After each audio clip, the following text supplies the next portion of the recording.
So we went out for some tea and coffee. We did struggle to find a place. There was a coffee shop pretty much right next door, but yeah, it was a bit cramped, so we decided we'd go somewhere else. We couldn't find anything that was open, so we had to go back to that place. I had some chamomile tea. It was very good. Yeah, we took a long time to find a coffee shop. So we have had to postpone the Skydeck thing until this afternoon. So we're going out to the French restaurant, so I guess we can just do that on the way back from that. So everything will work out. We'll be fine. Yep, so this morning I think we're just going to hang out here until it's time to go to lunch at that French restaurant. So, yeah, change of plans. We are not going to be staying at the hotel. We are going on a train to, yeah, that. So, because we want to do some stuff there. And, yeah, the French restaurant's also on the way. So, well, I think after that. And so, yeah, it's perfect. So we can just do some stuff here instead of hanging out at the hotel with it. So, yeah. People are getting on the train right now, so we should probably be heading off pretty soon. So, yeah, I'll show you the train. Look at this. So we went off to just like a bar place, so just like sit down. So now we're at the French restaurant. That'd be nice.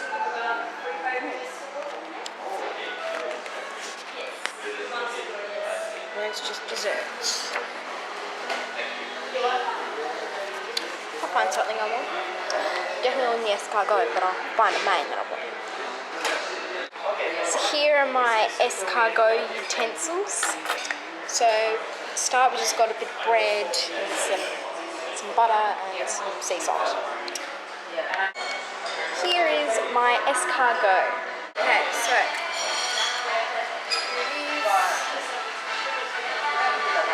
He's got it. And there are his first ever Escargot. So here's my food. It's a steak, and then we've got some leg grass. We've got some mashed potatoes. We've got a little mushroom and white truffle oil sauce. So we caught the train back. We missed the one we were originally going to catch, but that's okay because they run regularly. So the next wait was 12 minutes. And so now here we are. We are at the Skydeck. The wait for it is approximately 45 minutes. So we're going to have to stay here 45 minutes, but it'll be worth the wait. Here's the view. Oh my god. Are you scared? Not at the moment. I'm not scared, but don't be scared. This is not scary. No, I know, but when we're actually doing the Skydeck thingy, that's the scary. Yeah, or it might be. It may not be for me because I can handle heights. So yeah. 88 stories up. Yeah, 88 stories. The lift was like really fast, so we got 88 floors. And how many seconds was it? Not very many. About 18. I hated what it did to our ears though. Just felt like what I was on the plane. Yeah, here is Melbourne. Here. See?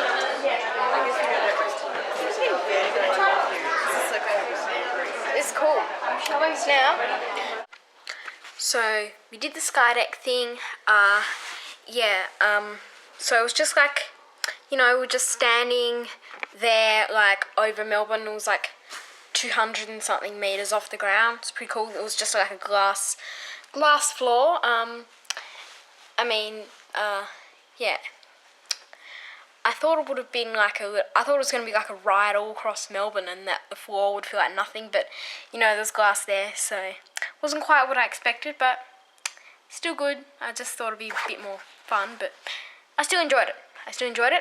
So I'm back at the apartment right now. I'm just going to be, you know, relaxing, doing some stuff, and then we're going to go out to dinner, and then we're going to do the ghost tour. So yeah, that should be fun. So, yeah, just gonna hang about here until I'm gonna head out about 6 to go and look for somewhere because the ghost tour I think is like at 8:30 or 8 o'clock. 8:30 I think. But so yeah, we're gonna need to find a place to eat before we do that. So we are going here for dinner. We're just at like a pub thing. Yeah, we're there. So we got some bread as like a little thing for our meal. So this regular patch of bread with olive oil and salt. Yeah. So there's that, and then the main pub. So this is my dinner. It's pork belly with sautéed greens and a little like apple thing on there, and a bit of like crackling here. So yeah, looks good. Elaine. As you can see around here, street art and graffiti are very, very much encouraged. For all of you film buffs out there as well, Hosea Lane as well as Rutledge Lane, which runs parallel to this one, were used as a location for the Nicolas Cage film Ghost Rider. So you can wow all your friends and family back home with that one. But during the 1800s, this whole area was actually home to most of Melbourne's textile industry. All of these buildings that you see around you now used to actually be textile factories back in the 1800s. Now, as you'll soon find out on this tour, Melbourne in the 1800s was a very, very dark place. Now, it was quite dark because there was a lot of crime and death, but it was also physically very dark, mostly due to the fact that we had no street lighting around here. This meant that of an evening, the city would be very, very dark and very, very dangerous. Laneways, though, like Hosea Lane, would be particularly dangerous due to mostly the narrow street length here and the high walls of all the buildings. This meant that of an evening, that would be incredibly hard for any moonlight to be able to penetrate down here. So it would be just about pitch black here every single evening. This was great for all of the textile factories around. They were able to leave some of their wares out in the street without having to worry too much about people trying to steal them. But it was also good for some more nefarious characters. Sometimes criminals would use laneways like Hosea Lane to slip away from the police and escape away anonymously into crowds. And sometimes other criminals would actually lie in wait down here as well, in case any hapless pedestrians tried to use the laneway as a shortcut to get home of an evening. Now, chances were, if you did try and use Hosea Lane as a shortcut to get home, you might find yourself coming out the other end either a lot poorer, or you might not even find yourself coming out at all. Yes, a lot of people did actually lose their lives down here, and we often find that when we bring guests down here, a lot of people will tend to feel very, very short of breath, or even very tight across the chest. We believe that this links up to a series of strangulation murders that occurred here in the 1800s. Now, we have also, though, had a lot of guests report seeing quite a tall man with a large moustache lurking around this area. We believe that this figure is none other than the spirit of Frederick Deeming, the next topic on our tour, and also Australia's very first serial killer. Ooh, what's that? Frederick Deeming. You're going to hear it quite a bit for this next story. So, the year was 1892. A beautiful young lady by the name of Kate was travelling from Melbourne to Sydney on a ship. Now, whilst Kate was on the ship, she met a charming Englishman who introduced himself to her as Baron Swanston. Now, Baron Swanston looked something like this. I guess you could say he was attractive for 1892 standards. Look, I don't really see it myself, but Kate liked him. Maybe, though, what she liked was his rather large, rather fetching ginger moustache. Now, the Baron Swanston was incredibly charming, very, very charismatic, and he and Kate hit it off right away. In fact, they got along so well that by the time they arrived in Sydney, Baron Swanston offered Kate a diamond and sapphire ring and an opal brooch and asked that she marry him. Now, Kate was a very smart girl. She didn't want to rush into anything too quickly, so she politely declined, but they kept in touch and he kept courting her. Baron Swanston warned Kate that he was the absolute best thing that could ever happen to her and that by no means should she turn him down. Eventually, the Baron grew tired of waiting for Kate to change her mind, so he decided that he'd leave Sydney and move over to Perth, where he started working in the mines as a mining engineer. It was only then that he'd gone that Kate realised that she actually really, really did love Baron Swanston. She decided that yes, she would marry him. She'd get all of her affairs sorted up in Sydney first, and then when she was ready, she would move over to Perth and become his wife. Before Kate could do this, though, it turned out that there was a lot more to Baron Swanston than met the eye. Now, as you probably guessed, Baron Swanston's real name was not Baron Swanston. His real name was Frederick Deeming, and he'd been married before, and more than once too. Now, Deeming's first wife was a lady called Marie. That's her here with him. They married when they were both quite young and he was still living in England. And they had what was, for the time, quite a normal standard relationship. They had 4 children together in total, and their setup was relatively normal for the times. Marie would stay at their home in Liverpool and look after their 4 children, whilst Deeming would travel around the world working. One day, though, Deeming was arrested for forgery and sentenced to 9 months in jail. He went in, did his time, and then emerged a changed man. When Deeming got out of prison, he went to visit Marie and the kids in Liverpool and found that something very, very unusual had happened. All 5 of them, Marie and the 4 children, had all mysteriously vanished. Now, it was a very strange thing, Deeming said. They hadn't told anyone they were going anywhere. The neighbours hadn't seen them leave. They just suddenly, all 5 of them, vanished. Now, Deeming was pretty upset about this. I mean, this was his entire family who'd just disappeared. So he did what any normal, law-abiding citizen would do. He changed his name. He did a little bit of DIY work. He redid all of the bedroom floors. And then, in very quick succession, he met and married this lady here. Her name was Emily Mather. And together they moved down here to Melbourne, Australia, where they bought a house in the suburb of Windsor. Now, it's always difficult for a new couple to adjust to not only life together, but also life in a new country. But eventually, Emily and the artist formerly known as Deeming were getting along quite well. She'd settled into the house, he'd gotten a new job, everything seemed to be going according to plan, until one day Deeming got home from work and reported that Emily had also mysteriously vanished. Now, it was the exact same thing as last time. She hadn't told anyone she was going anywhere, neighbours hadn't seen her leave, just suddenly completely gone. Now, Deeming was obviously very, very upset about this. I mean, this was his second wife who'd just vanished. So, as you can imagine, he did what any normal, law-abiding citizen would do. He changed his name again, this time to Baron Swanston. He did some more DIY work. He replaced all of the bedroom floors again.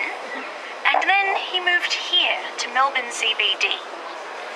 Whilst Deeming was here in the city, he spent a lot of time around Hosier Lane. There's eyewitness accounts that attest he was here.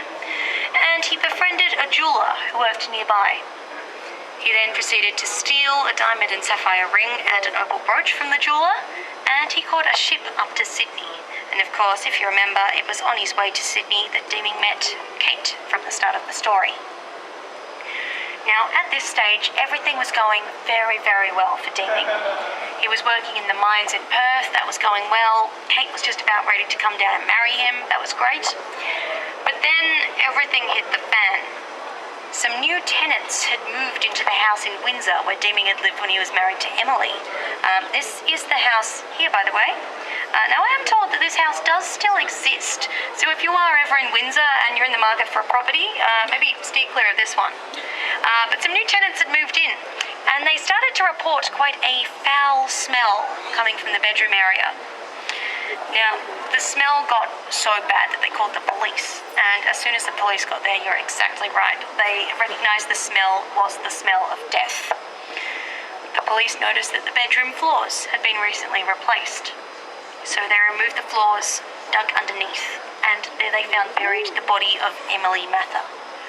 She'd been killed in quite a brutal, grotesque manner, her throat cut and all of her organs removed. Now, it was incredibly horrible, of course, so naturally, it was all over the newspapers. Now, it was actually the first crime of this nature that we'd seen in Australia up until this point as well, so everyone was fascinated. They drew up little illustrations of how they thought the murder had taken place. This is one of the least gruesome ones. If you look very carefully at the picture, though, you'll notice that the man that they've drawn killing Emily does actually look quite a bit like Deeming, has his signature moustache and everything. Now, that's because they pretty much knew that Emily's husband was the killer, but because he'd been using a false name at the time and had changed his identity since, they didn't really know who he was or where he'd gone. Eventually, the news of Emily's death made its way all the way to England, where Marie and the 4 children were still missing. Again, the police investigated their house in Liverpool and found the newly constructed bedroom floor. They removed the floor again, dug underneath, and yes, there they found buried the bodies of Marie and all 4 kids. They'd all been killed in the most brutal, grotesque manner. Again, throats cut and organs removed, apart from one little girl whose head had actually been bashed in. It was absolutely awful, of course, but from there the authorities were finally able to put 2 and 2 together. They realised that Frederick Deeming and Baron Swanston were the same person. They tracked him down to where he was still working in Perth. They arrested him and then brought him back to Melbourne to face his trial.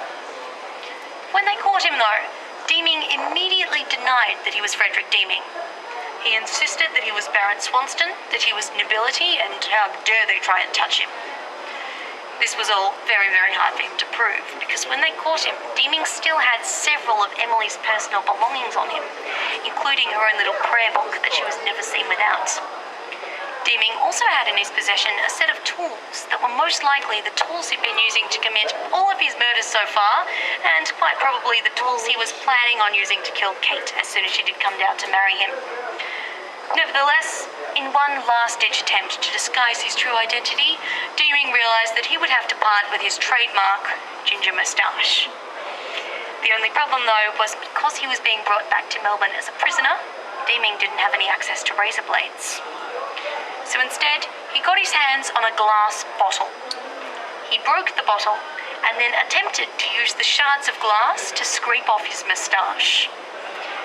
Now, that all went probably about as well as you might think, and this is something of what he looked like by the time he arrived back in Melbourne. Now, they cleaned him up a little bit before they took the picture, but he was very scraggly looking. He was bleeding from all the bits where he'd missed with his bit of glass when he was trying to shave, and he looked even guiltier than he would have looked if he'd left his moustache on. Now, because the case had been all over the news, everybody wanted to come to St Kilda Pier to try and get a glimpse of Deeming as he was being brought into custody. In the confusion, Deeming actually managed to escape from the police. He didn't get very far. They caught him pretty quickly, but it was enough to give everybody a scare. He was then very quickly transported to a cell in Old Melbourne Jail to await his trial. Now, again, Frederick Deeming's trial was massive. It was all over the news, and everybody wanted to come and watch. Kate ended up travelling down from Sydney to testify against Deeming. That's her up here in the corner.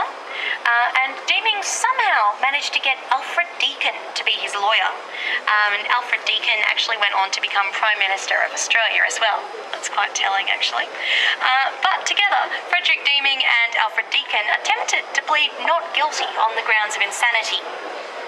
Didn't go over very well, though, and in what was then almost a record time of 1 hour and 20 minutes, Deeming was found very, very guilty. He was sentenced to hang by the neck until death. He was then buried in Old Melbourne Jail in an unmarked grave, although they've actually since dug him up and moved him to another unmarked grave in Pentridge Prison, where most of his body remains to this day. They actually lost his skull, and nobody knows what happened to it. But the main reason why I'm telling you this story, aside from the fact that Deeming's ghost has been spotted here, is the fact that nowadays there's actually a lot of people who believe that Frederick Deeming could have been Jack the Ripper. Now, don't think so? No? Well, he was initially dismissed as a suspect because it was thought that he was in jail at the time when the actual Ripper killings took place. However, recent evidence has come to light that suggests that he was in London at the time, or in the Whitechapel area, and that he was in a free man as well. Now, Deeming's method of killing his victims by slitting the throat and removing the organs does mirror the tactics used by the Ripper. The set of tools that were found on Deeming when he was arrested in Perth are identical to the tools that would have been used in the killings. And also, and perhaps most compellingly, whilst Deeming was here in Old Melbourne Jail awaiting his execution, he did actually confess to several of his fellow inmates and to a priest that he was Jack the Ripper. Whether this was the truth, though, or whether it was an elaborate Frederick Deeming disguise, we may never know for certain. did they stop after the killing stop after? They did, yes. So it lines up, but I don't know. I know, will we ever know? Who knows? Our next stop is just up this way, so let's keep on walking on. So that ghost tour was amazing. I think we did about 5 or 6 stops, maybe 7. I don't remember. I lost count. But yeah, the ghost tour was really good. I only recorded that one little snippet. Otherwise, my camera would have run out of footage, and I've only got one memory card in here. And like, I'm just hoping that it has enough memory to draw the footage from my vlog, because I don't have a computer. So hopefully I don't run out of memory. I shouldn't, but yeah, you know, fingers crossed. So yeah, that's gonna be it for today's vlog. Yeah, tomorrow is gonna be a hot day. It's gonna be like 32 degrees. So maybe tomorrow might be a good day to go to the pool. They have a pool here. We're gonna go out. I'm gonna go to like a brewery or a winery or something, and Mum and Dad are gonna have wine or beer, whatever it is, and we're also gonna have lunch there, I think. So yeah, that's gonna be it for today's vlog. So remember to like this video, share with your friends. Remember to subscribe to my channel. And so I shall see you guys tomorrow. Goodbye.